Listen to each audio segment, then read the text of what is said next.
Haleluya.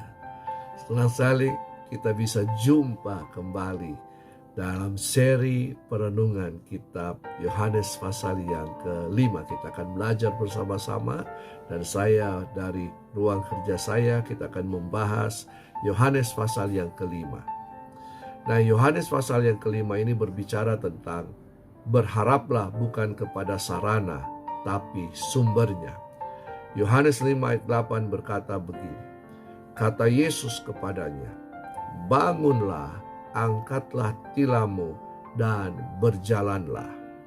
Sekali lagi, Yohanes 5 ayat 8, kata Yesus kepadanya, bangunlah, angkatlah tilammu, dan berjalanlah.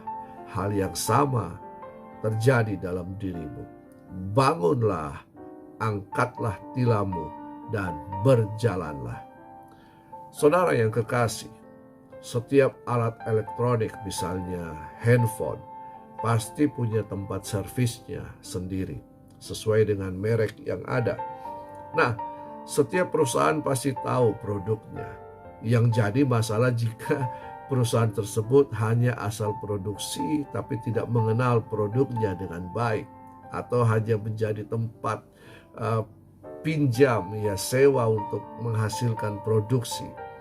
Nah, dalam kisah ini adalah sebuah kolam, namanya kolam Bethesda.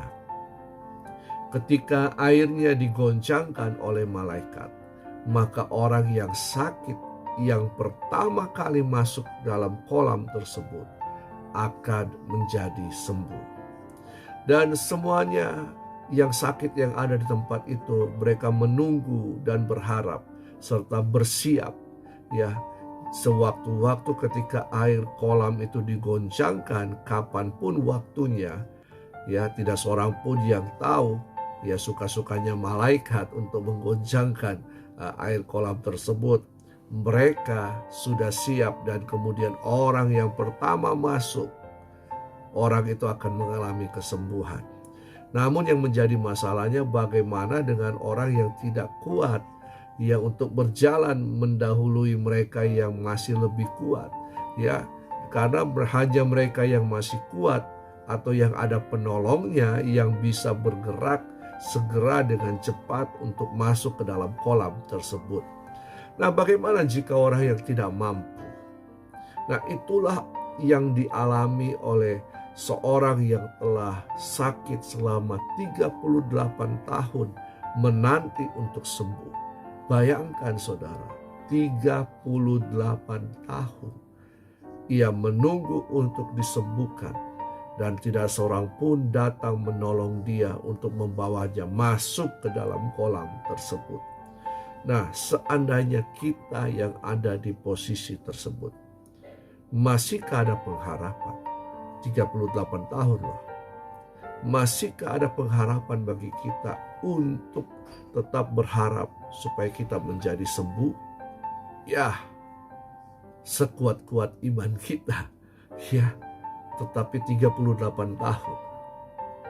Tapi puji Tuhan, ketika Yesus datang melawat tempat tersebut, Yesus ada di situ, dan tanpa menunggu kolam itu beriak, karena digoncangkan oleh malaikat, orang itu menjadi sembuh.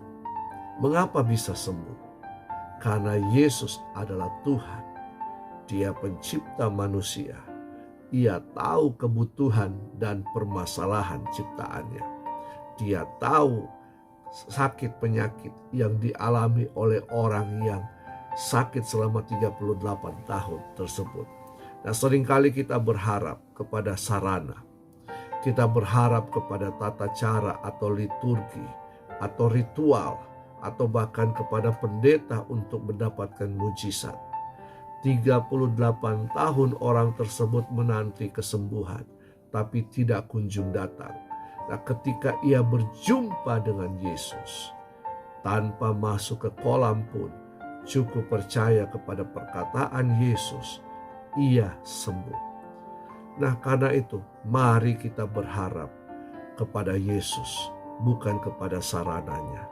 Kita berharap kepada sumbernya, Yesus Kristus, sumber kesembuhan. Dialah pembuat mujizat yang sejati. Tidak ada yang lain, hanya Yesus Kristus Tuhan. Haleluya.